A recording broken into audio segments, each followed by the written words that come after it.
Hello, അപ്പോൾ 7ാം ക്ലാസ്സിൻ്റെ മലയാളം ഫസ്റ്റിൽ ചോദിക്കാൻ ചാൻസ് ഉള്ളൊരു ക്വസ്റ്റ്യനാണ് തത്സമയ വിവരണം. ഇത് കഴിഞ്ഞ വർഷത്തെ ക്വസ്റ്റ്യനാണ് കേട്ടോ. സ്കൂൾ കലോത്സവം താളമേളത്തോടെ വിദ്യാലയത്തിൽ പുരോഗമിക്കുകയാണ്.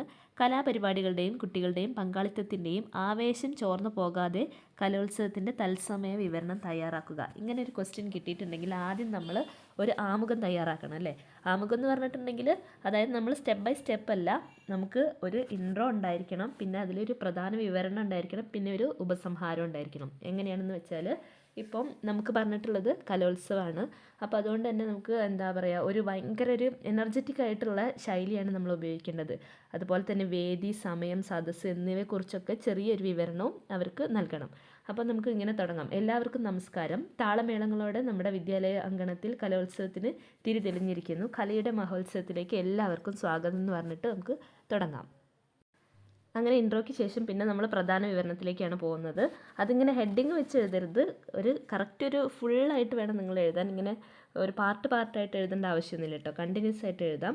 നെക്സ്റ്റ് നമ്മൾ പോകുന്ന ആവേശം ചോർന്നു പോകാതെ വേദിയിൽ നടക്കുന്ന കാര്യങ്ങൾ അതുപോലെ തന്നെ നമ്മൾ വിവരിക്കുകയാണ് വേണ്ടത്. ഓക്കെ, അപ്പോൾ ആദ്യം നമ്മളൊരു ഇൻട്രോ പറഞ്ഞു, ഒരു സ്വാഗതമൊക്കെ പറഞ്ഞതിന് ശേഷം നമ്മൾ ഭയങ്കര എനർജറ്റിക് ആയിട്ടുള്ള ഭാഷ ഉപയോഗിച്ച് തന്നെ അടുത്ത പരിപാടികളിലേക്ക് കടന്നു പോവുകയാണ്. അപ്പോൾ നമുക്ക് പിന്നീട് ഇങ്ങനെ എഴുതാം. ഓരോ പരിപാടികളുടെയും പേര്, അതിൽ പങ്കെടുക്കുന്ന കുട്ടികളുടെ എണ്ണം, അവരുടെ പ്രകടനം, സദസ്സിൽ നിന്നുള്ള ആൾക്കാരുടെ പ്രകടനം എങ്ങനെയാണ്, പ്രതികരണം എങ്ങനെയാണെന്നുള്ളതൊക്കെ നമുക്ക് ചേർക്കാം കേട്ടോ. അപ്പോൾ അവർ കൈയടിക്കുന്നുണ്ടെങ്കിൽ അതൊക്കെ നമുക്ക് ചേർക്കാം.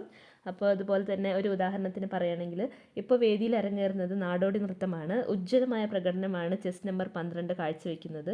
കാണികൾ വളരെ ആവേശത്തോടു കൂടി കൈയടിക്കുകയാണെന്നൊക്കെ പറഞ്ഞിട്ട് നമുക്ക് എഴുതാം.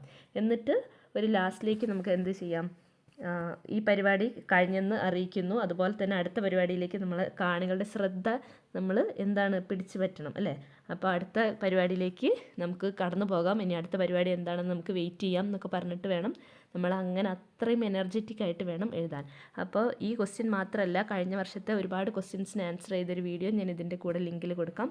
എല്ലാവരും അതും കൂടി ഒന്ന് പഠിക്കുക. ഓക്കെ, അപ്പോൾ ഓൾ ദി വെരി ബെസ്റ്റ്.